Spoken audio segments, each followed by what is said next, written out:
नमस्कार, मैं डॉक्टर भूपेंद्र सिंह। आज हम बात करेंगे सिगमंड फ्रायड के द्वारा किए गए स्वप्न विश्लेषण के बारे में, यानी ड्रीम एनालिसिस। फ्रायड फिजिशियन थे, यानी डॉक्टर थे, तो वो अपने पास आने वाले मरीजों से उनके स्वप्न यानी जो ड्रीम्स के बारे में पूछते और उनका विश्लेषण करते थे। फ्रायड के अनुसार गहन निद्रा की स्थिति में ही स्वप्न आते हैं, साथ ही स्वप्न के कारण ही गहरी नींद आती है।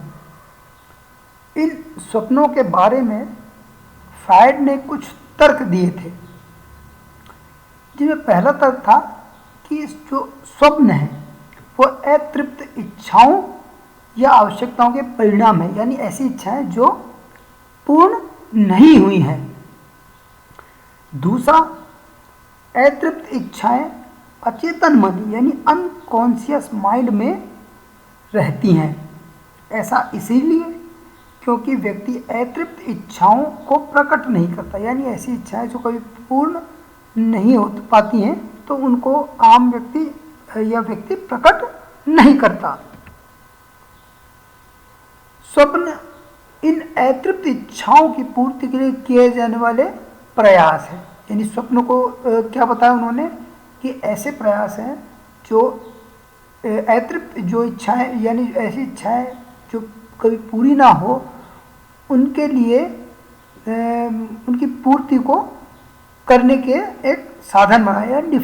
डिफेंस मैकेनिज्म मान लीजिए, सुरक्षा युक्ति मान लीजिए कि भाई स्वप्न में वो कार्य वो कर ले, वास्तविकता में तो नहीं हो पाए। फ्रायड ने 3 तरह के स्वप्न बताए। पहला, इच्छा स्वप्न, यानी अपूर्ण या अतृप्त इच्छाओं के परिणाम स्वरूप जो स्वप्न आते हैं वो इच्छा स्वप्न कहलाते हैं।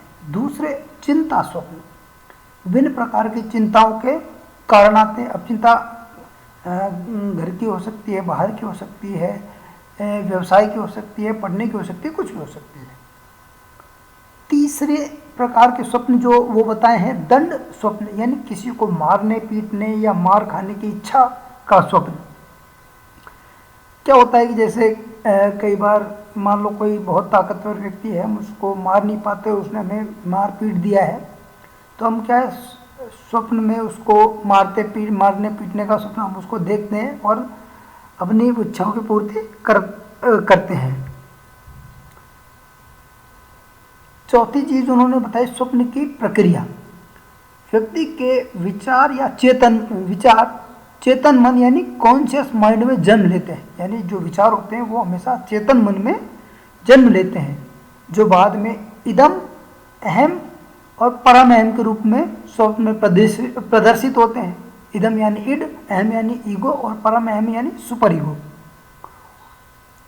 जो इदम है यानी इड है वो अनैतिक विचार युक्त स्वप्न दिखाता है।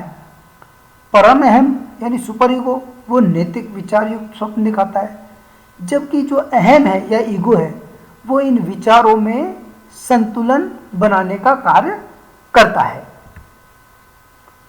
5वीं चीज उन्होंने बताई कि स्वप्न की व्याख्या। फ्रायड जो स्वप्न का विश्लेषण करते थे तो वो स्वप्न में दिखने वाले प्रतीकों, वस्तुओं को मूल घटना से जोड़कर कुछ निष्कर्ष वो निकालते थे।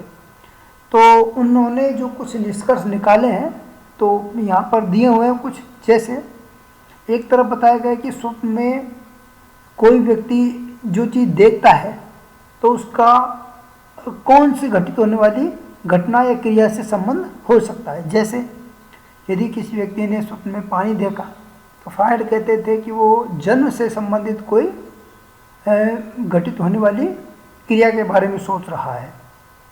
यात्रा करते हुए देखता है वो तो वो मृत्यु के से संबंधित कोई घटित होने वाली घटना के बारे में सोच रहा है।